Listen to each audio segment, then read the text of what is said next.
Сәлем достар, Сумо спорты жайлы сіз білесіз бе? Сіздерге арнап Сумо жайлы 10 қызықты деректі айтатын боламыз. Видео басамас бұрын арнаға тіркеліп, қоңырауын басуды ұмытпаңыз. Өйткені біздің видео роликті өткізіп алмайсыз. Ой, какие они толстые, ужас! Два толстяка подгузника. Сумо жапондардың ұлттық спорты. Соны 642 жылдан бері келе жатқан спорт. Күрес ектен дейхандар күн батарда дем алу үшін осы күресті ойлап тауыпты. Бір-бірінен бәсін біліп көпшіліктің көңілін аулаған екен.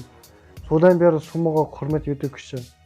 Жапонияда қазір сумо императорлық спорт. Жалпы жапондар ұлттық дәстүр мен тарихында өте құрметпен қарайды. Сол себепті сумомен кәсіпқой айналысқың келсе, біраз шарттарға шыдауың керек. Жапонияда кәсіпқой сумошы болсаң, міндетті түрде шаш өсіруің керек. Және көлік айдауға тыйым салынған деген қағида бар. Негізінде мұнда салмақ өте ауыр балуандар шығады. Сіздерге сумо жайлы 10 қызықты деректі айтатын боламыз. Ал ендеше біз кеттік. 10-ші орында. Сумо алғырлық пен жылдамдық шешім қабылдауға талап етеді. Балуандар небәрі 10 секунд ішінде қандай әдіс тәсіл қолданылатынын ойлап үлгеруі керек. Тіпті осы уақыт аралығында 2-3 амал айласын жүзеге асырып қалуы да тиіс. Сонда ғана жеңіске жетеді. 9-ші орын. Сумо балуандары қанша ауыр салмақта болғанмен керілу жаттығуларын оп-оңай жасай алады. Кез келген кәсіби сумошы шпагатқа отыра алады. 8-ші орын. Сумо спорты өте қауіпті. Балуандар алғашқы қақтығысынан кейін-ақ жарақат алуы мүмкін. Өте қатты жылдамдықпен соқтығысқаннан кейін балуандар тізе, арқа, бас пен саусақ сынуы секілді жарақаттар жиі алады. 7-ші орында. Сумо спортында эмоцияны шығаруға болмайды. Сондай артық сөз айтуға да болмайды. Өз-өзіне көңілі толмай болмаса қарсыласқа дөрекі сөйлесе, жарыстан шеттеледі. 6-ші орында. Сумо балуандары салмақ қосу үшін нәрлі, құнарлы тағамдар жейді. Тамақтанып болғаннан кейін бірден ұйықтайды. Себебі тамақтанып ұйықтаған адам тез семіреді. 5-ші орын. Сумо спортына жетудің 2 жолы бар.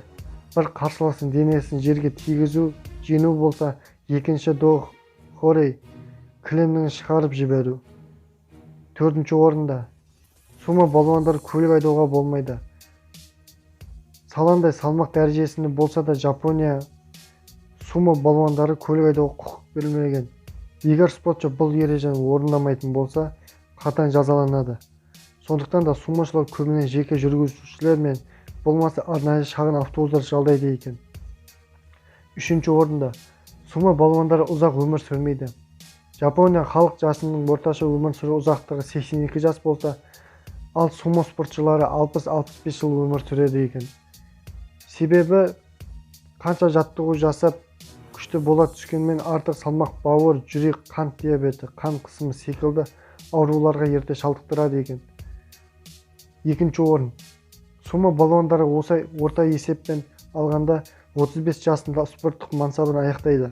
Олар үлкен спортпен кеткеннен кейін диетаға отырып, арықтауды мақсат тұтады екен. 1-ші орында.